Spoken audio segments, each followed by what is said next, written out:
काबिल कदर नाजरीन, मोटिवेशनल, इंटरटेनमेंट, अहम वाक़यात, मुशाहदात और तजर्बात पर मबनी वीडियोज़ देखने के लिए अपने चैनल मिसाली दुनिया को सब्सक्राइब कर लें।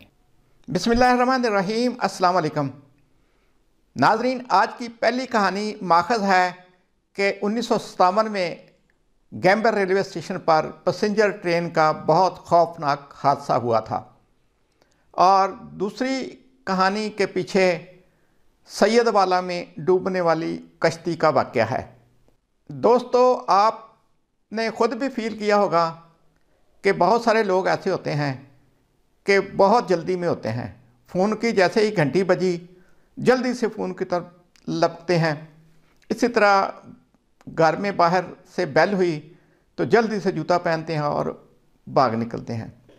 ये जल्दी जो है ये आपके दिल, दिमाग और पूरे जिस्म पर असरअंदाज होती है।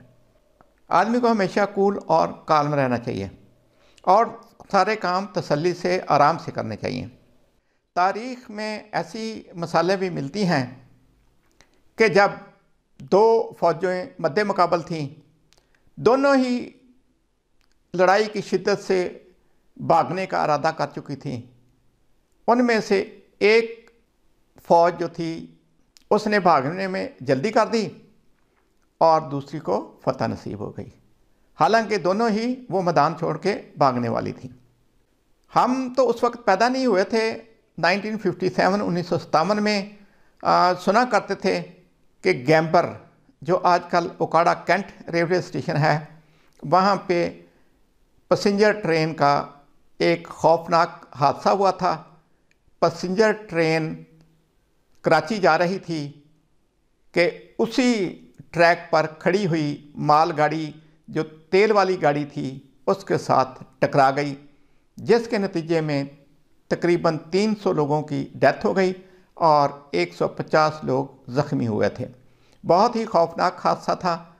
यहाँ पे ये गमनाक हादसा था, वहाँ पे इंसानी बर्बरियत की भी मिसालें, बहुत सी मिसालें रकम हुई कि लोगों ने औरतों के जेवर उतारने के लिए उनके बाजू या कान, अज़ा ही काट लिए। अल्लाह ताला ऐसे रवैयों से बचाए। दोस्तों, पुराने ज़माने में जब कोई वाक़यात हो जाते थे या हादसात हो जाते थे, उस पर शायर लोग किस्से छाप देते थे, किस्से बना लेते थे। 1957 में जो ट्रेन का हादसा हुआ था उस पर भी एक किस्सा उस वक़्त का था।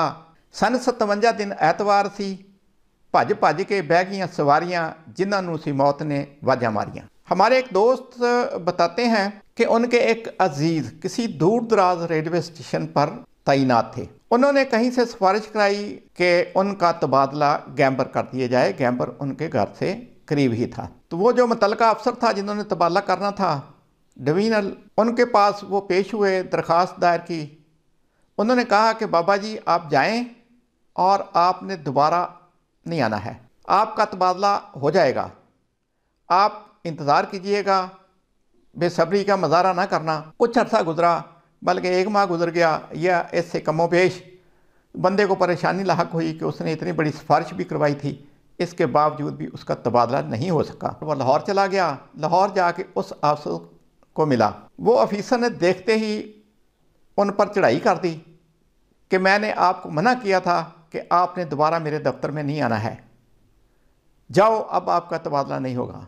उन्होंने डांट डिप्ट करके बाहर निकाल दिया। जैसे ही वो बुजुर्ग बाहर निकले, ऑफिसर ने अपने जो हेड क्लर्क था उसको बुलाया। उसको बुला के कहा कि वो जो सुबह मैंने आर्डर अप्रूव किए हैं वो ले आओ।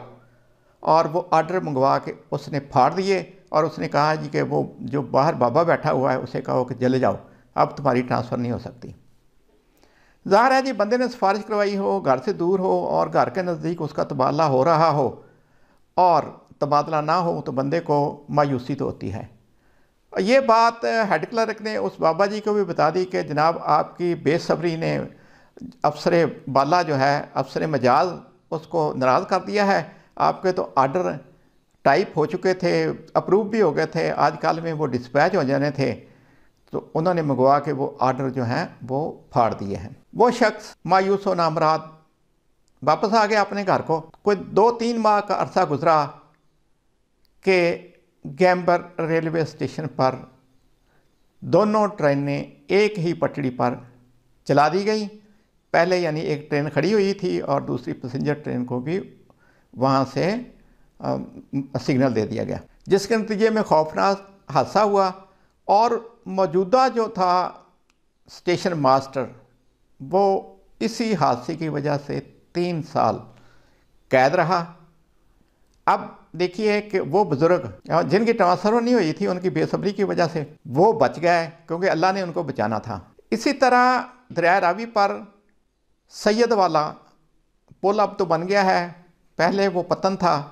वहाँ से बड़ी बड़ी कश्तियाँ मुसाफिरों को एक किनारे से दूसरे किनारे पर पहुँचाती थी। पिछले सालों में भी ये कश्ती डूबने के हादसा होते रहते हैं, ये बहुत पुरानी बात है।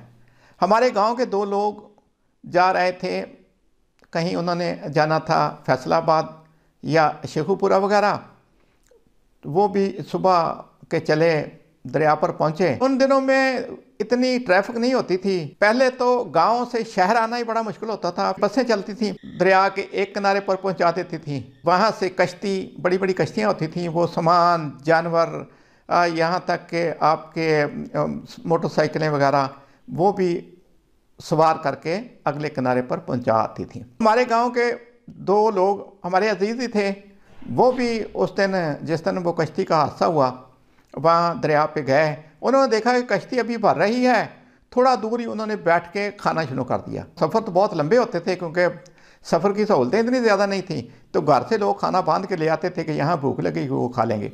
उन्होंने कहा कि चलें अभी कौन सी कश्ती चलने लगी है, हम यहाँ बैठ के खाना खा लेते हैं। अभी वो खाना खा ही रहे थे तो उनको नज़र आया कि वो कश्ती जो है उसने तो किनारा छोड़ना शुरू कर दिया है।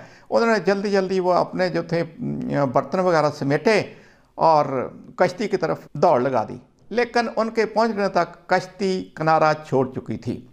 उन्हें अफसोस हुआ कि देखें यार, हमारी थोड़ी सी देर की वजह से, हमारी थोड़ी सी गफलत की वजह से ये कश्ती अब यहाँ से रवाना हो गई है। ज़ाहिर है वो दूसरे किनारे पर जाएगी, वहाँ से वो भरेगी, फिर वापस आएगी, तो ये एक बहुत आप कह लें कि टाइम कंज्यूमिंग एक्सरसाइज थी, यानी कि बहुत वक्त इस पर लगना था। तो वो खड़े इसी तासुफ में, अफसोस में वो देख रहे हैं, बातें कर रहे हैं कि जैसे ही कश्ती जो है वो दरिया के मिड में जाती है तो वहाँ पे जाके कश्ती ओवरलोडिंग की वजह से हचकोले खाना शुरू हो जाती है और डूब जाती है, जिसमें बेशुमार लोग फौत हो जाते हैं, डूब जाते हैं, और कुछ लोग खुदा के फजल से बच जाते हैं या कुछ को बचा लिया जाता है। तो बाज़ार देखा जाए देर हो जाना परेशानी का बायस तो है, लेकिन देर भी नेमत गैर मुतरकबा या नेमत ही साबित होती है, क्योंकि अगर वो देर ना करते, उसी कश्ती में सवार होते, तो उनके भी डूबने का एहतमाल ज़्यादा था, बचने का कम ही था। लिहाजा दोस्तों, कोशिश करनी चाहिए कि हमें अपने रवैयों में इत्तदाल लाना चाहिए, तेज़ी नहीं दिखानी चाहिए। उम्मीद है आज की कहानियाँ आपके लिए सबक आमोज़ होंगी। अल्लाह ताला आपका हामी नासर हो। अगली वीडियो तक अल्लाह हाफ़िज़। पाकिस्तान जिंदाबाद।